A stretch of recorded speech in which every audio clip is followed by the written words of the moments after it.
All right, so if we were given the point 4 comma negative pi over 3 and we wanted to convert it into rectangular coordinates, we would just be using our conversions up here, which were our polar to rectangular conversions. So we're given r and we're given theta, so we just have to plug them in for r and theta and then evaluate x and y. So x equals r cosine theta, r is 4, theta is negative pi over 3, which we would evaluate using what we know about our unit circle without a calculator. Cosine of negative pi over 3 is positive 1/2, and 4 times 1/2 would be 2. Then to find y, we would use r times sine theta. So r is 4, theta is negative pi over 3. Sine of negative pi over 3 is negative root 3 over 2, times 4 would give us negative 2 root 3, which gives us the coordinates 2 comma negative 2 root 3, which makes sense because 4 negative pi over 3 would have to be a point in quadrant 4, because if we're revolving negative pi over 3 in that direction, that would be a point in quadrant 4. And 2 comma negative 2 root 3 would also be a point in quadrant 4. When we're going from rectangular to polar, it's a little trickier.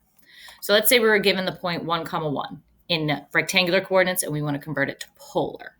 Right? So using the conversions we have. So we know that tan of theta equals y over x. And this is one we can solve, again, without the calculator. Sometimes you might need the calculator. But if we do the inverse tan of 1, right, the inverse tan of 1, we get theta is pi over 4. Right? If you're left with something like tan of theta equals 7, you have to use the calculator for that. But if it's any of our exact values, we can solve it without. And then to find r, we know that r squared equals x squared plus y squared. So to get r by itself, we would take the square root of both sides. But you have to remember to do the positive and the negative. So we have to decide which one it's going to be once we get the coordinates. So when we replace x with 1 and y with 1, because those were the given points here, we get plus or minus the square root of 1 squared plus 1 squared, which would give us plus or minus the square root of 2. So we need to decide whether it's going to be positive or negative with this angle. So thinking about the point 1 comma 1, that is in quadrant 1, and pi over 4 is also in quadrant 1. So therefore, since we want to stay in quadrant 1, we want to use the positive square root of 2 as our point. But keep in mind, there are other representations for this point. You can use r as negative root 2, but you wouldn't be able to use theta as pi over 4. You'd have to use theta is 3 pi over 4, or sorry, 5 pi over 4, or negative 3 pi over 4 if you wanted to use the negative value.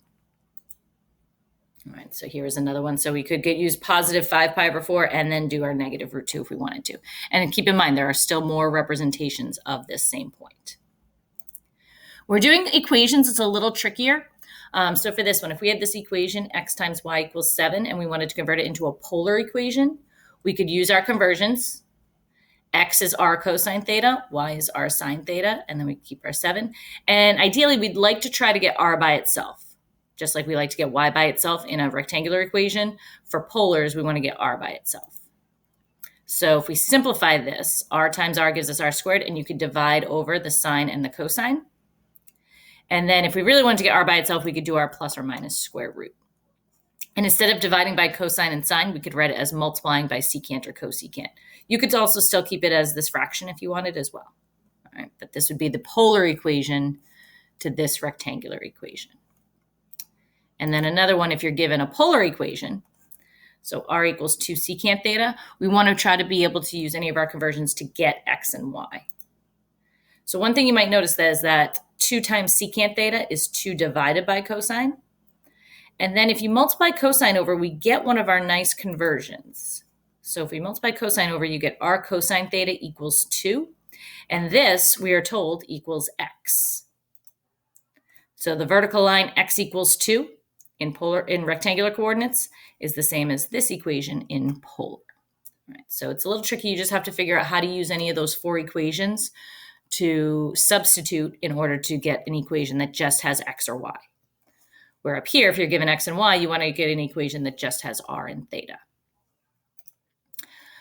Okay, guys, so this is going to be your homework assignment. I will post this on Classroom, all right, along with some blank polar graph paper that you can print out and use if you'd like.